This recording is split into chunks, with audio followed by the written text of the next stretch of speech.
Hello. I don't know if you're watching this in the morning or the evening. So if it's in the morning, good morning. If it's in the evening, good evening. Or maybe it's good afternoon, whichever it is. We're filming this on a Sunday morning. We've just finished our class here in Houston, Texas, at the church where I worship and where I get the honor of teaching class. My name is Mark Lanier, and I'm coming to Hull, England this fall. We're coming in November, really excited about a couple of opportunities. This is a fantastic life that God has given us, and we're very blessed to be among a church of truly thousands of devoted followers of the Lord.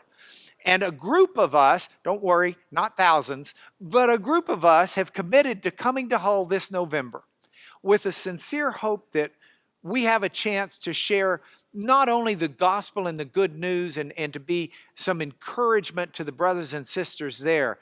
And hello, Melvin. We miss you. And come back. Melvin comes to Houston and studies with us sometimes, and it's a delight to have him. But we get a chance this time to go there. So with great joy in our hearts, we're coming. Now, here's some of the fun part for at least me. InterVarsity Press, IVP, is publishing a book here in the States called Christianity on Trial that comes out in June. There is a sister company, IVP Press UK, that has chosen to publish the book also in the UK. So this summer the book will be published, and it's a book about a cross-examination, if you will, from a lawyer's perspective, of the basics of the Christian faith. So we ask questions about, is there a God? Is it reasonable to believe there's a God?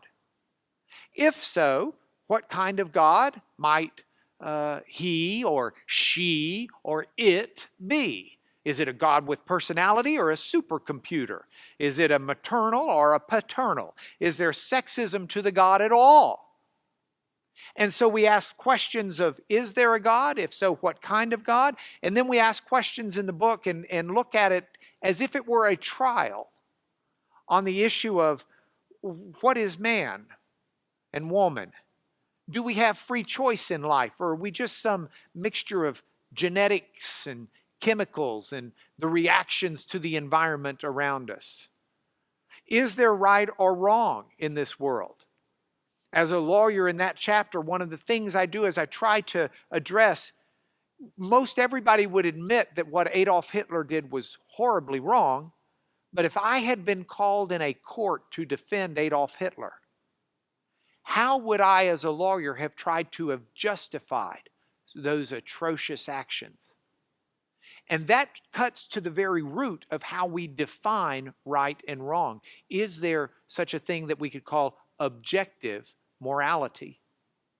And as we walk through these different Christian beliefs in the book, and they continue to mount, we look at the issue of Scripture. Is it fair and reasonable to think that God might have chosen to communicate to humanity?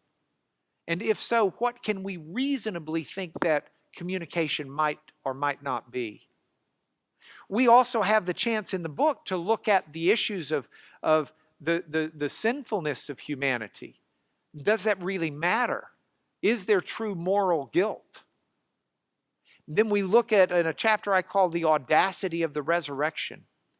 If we're going to believe that there really is an incarnation of God in Jesus Christ, can we really be 21st century rational people and believe this historical narrative about Jesus dying and being resurrected?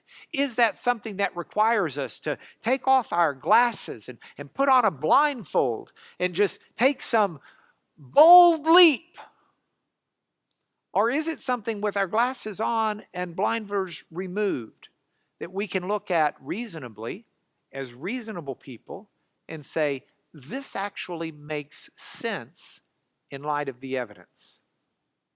And then the book closes with the idea of what does it mean for us in terms of what the future holds, how we live now, and what we can expect in the future.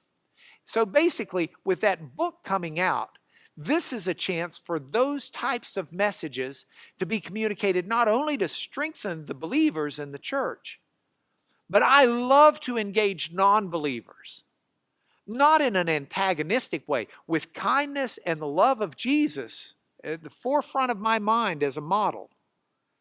It is my goal in this world to try to help people understand a reasonable faith.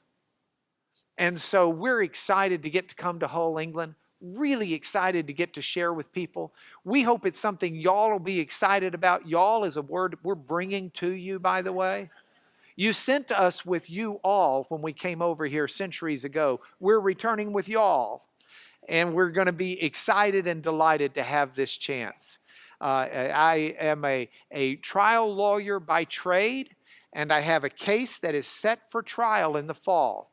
I have already gone to the judge and said, Judge, I'm ecstatic about trying this case in your court, but I cannot do it this week because I'm going to Hull, England. I've got some friends over there I need to meet and talk to. And the judge heard what we're about and said, Lanier, you're free to go. So with that, we're locked in. We're looking forward to coming.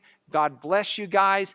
Be letting us know what we can be in prayer about and what we can bring or what we can best do while we're there to show the love of the Lord by the actions of his children. God bless you guys. See you soon.